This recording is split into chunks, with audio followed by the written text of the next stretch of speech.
Hello বন্ধুরা, দেখুন এখানে এই যে 1.5 কিলো একদম রিয়াজি মাটন আছে 1.5 কিলো। এই যে তার মধ্যে আমি অল্প একটু রসুন পুড়িয়ে দিয়েছি, মানে এটা মেখে রেখে দেবো 1 থেকে 1.5 ঘন্টা। আজকে আমি সম্পূর্ণ অন্যরকমভাবে রান্না করব। এই যে অল্প নুন,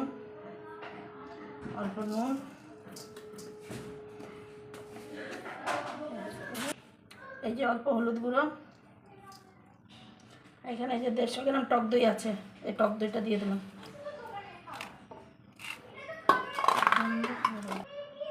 এই যে সরষের তেল।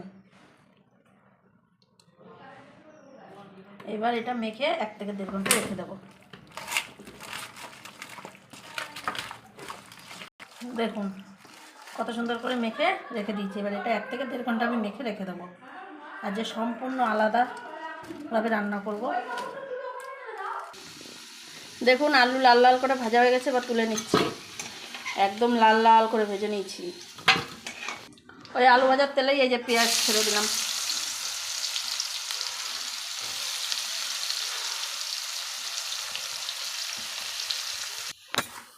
আর দেখুন পেঁয়াজটা সুন্দর করে ভাজা হয়ে গেছে।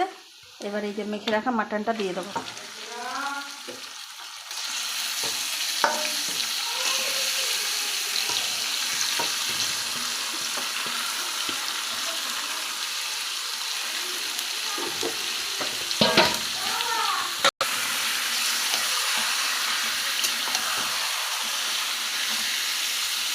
মশলাগুলো কিন্তু এখনও দিইনি, মশলাগুলো আমি পরে দেবো। মাটনটা একটুখানি ভাজা ভাজা হবে, তারপর এরকমভাবে মাটনটা রান্না করে খেয়ে দেখবেন, খুব টেস্ট হয়।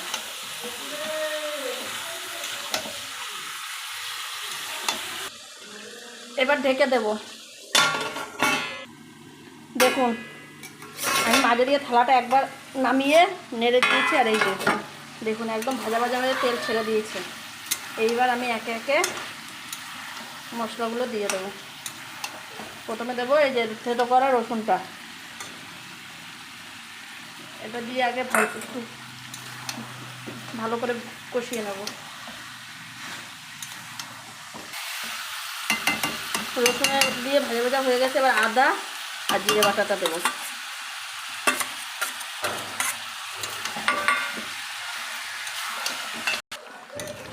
আদা জিরে দিয়ে ভাজা ভাজা হয়ে গেছে। এবার এই যে বেটে রাখা লঙ্কাটা দিয়ে দেবো।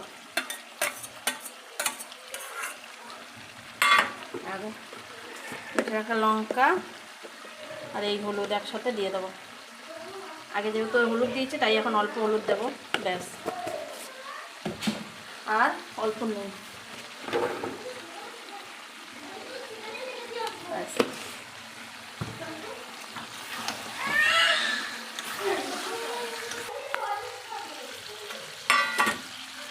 এবার গ্যাস কমিয়ে আস্তে আস্তে কষাবো।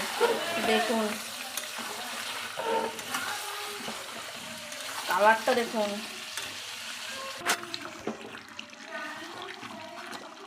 এই থাল তুলে একবার নাড়িয়ে দিচ্ছি। এবার আবার ঢাকা দিয়ে দেবো।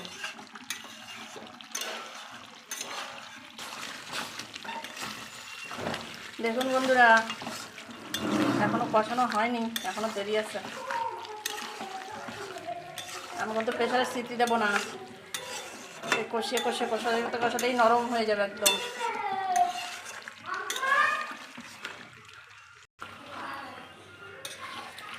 বন্ধুরা খালি কালারটা দেখুন, একদম লাল লাল ঝাল ঝাল।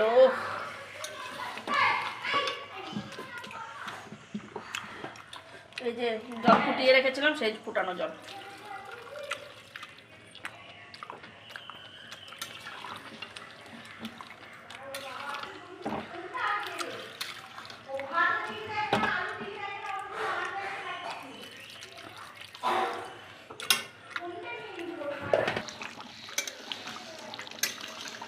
দেখুন আরও ঝোল টানবে, আমি একদম কষা কষা করবো। তাই এবার আমি এই যে গরম মশলাটা দিয়ে দিচ্ছি। এখন দিলে কি এবার গ্যাস কমিয়ে ঢেকে রাখবো, গরম মশলার ফ্লেভারটা পুরো মাংসের ভিতরে ঢুকবে।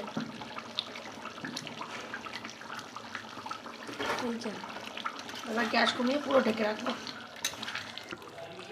দেখুন বন্ধুরা, আমাদের ঝাল ঝাল লাল লাল মাটন রেডি। এই যে আমাদের ঝাল ঝাল লাল লাল মাটন একদম রেডি।